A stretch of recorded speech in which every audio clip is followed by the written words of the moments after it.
In September 2020, a group of residents at Kotobabi Abavana Junction in Accra raised safety concerns following the construction of a fuel station in their community.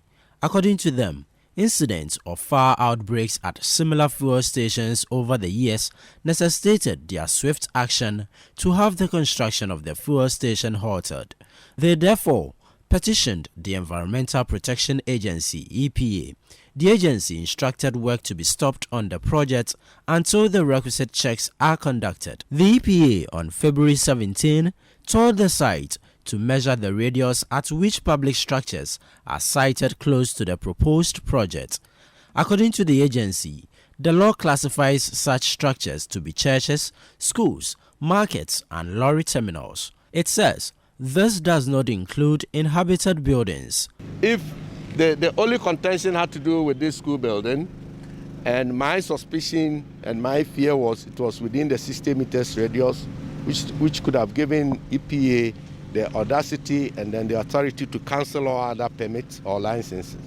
Now that it's evidently clear that it is within the acceptable limitations, then we cannot do anything, we cannot do otherwise. But we can only call for reinforcement of other things that may help to assuage or, if you like, limit the risk levels. The residents, led by Caroline Bergerson, say the laws must be amended to prioritize the safety of nearby residents in the siting of fuel stations. Why are we still not doing something about it to get laws in place? We are talking about human lives. Now you're protecting public buildings. Let us break this down. Who goes into the public building? People who live in residences and leave their homes and go into the public buildings. They convene there and then they go home after a few hours. They are staying in their homes more hours than they are in the public buildings. Are they not? In the homes, you have vulnerable adults who never leave the house. Children who may never leave the house 24/7. You take these things closer to them and then you protect the public buildings. Are you protecting the structure or the people? I want to understand, and I'm sure a lot of Ghanaians want to understand. The EPA, however, says it would ensure adequate safety measures are put in place to safeguard the residents against any unforeseen circumstances. I have seen a reinforcement of the fence walls that borders with. That's a major thing. The fire service, that also has a stake to play. Per our records, have okayed the place for the filling station. However, at EPA, we are going to ask fire service to implore on the proponent to beef up the fire safety and fire protection mechanism.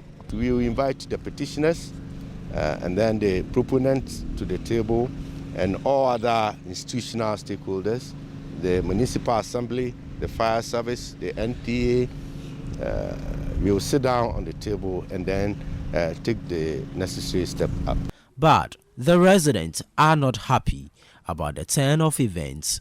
Which stakeholder engagement? Do you know how many meetings we've had with EPA? We've been more than 4 times. We've been there more than 4 times. There you go. Back and forth. And then apparently the proponents showed permits from EPA, NPA, the assembly, and then wherever, Ghana Fire Service.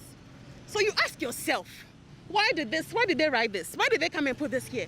Why? If you're so sure you followed everything, why come back and put this here? Nobody should do that.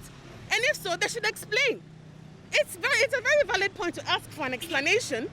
If you've given a permit and you turn around and say no, you've given a permit and you are sure you've come for the first measurement and you put a sign and you say stop work by EPA. Explain to us. We cannot just come and do this exercise and forget it. For authorities of the Environmental Protection Agency, this particular fuel station project should remain suspended for further stakeholder engagement.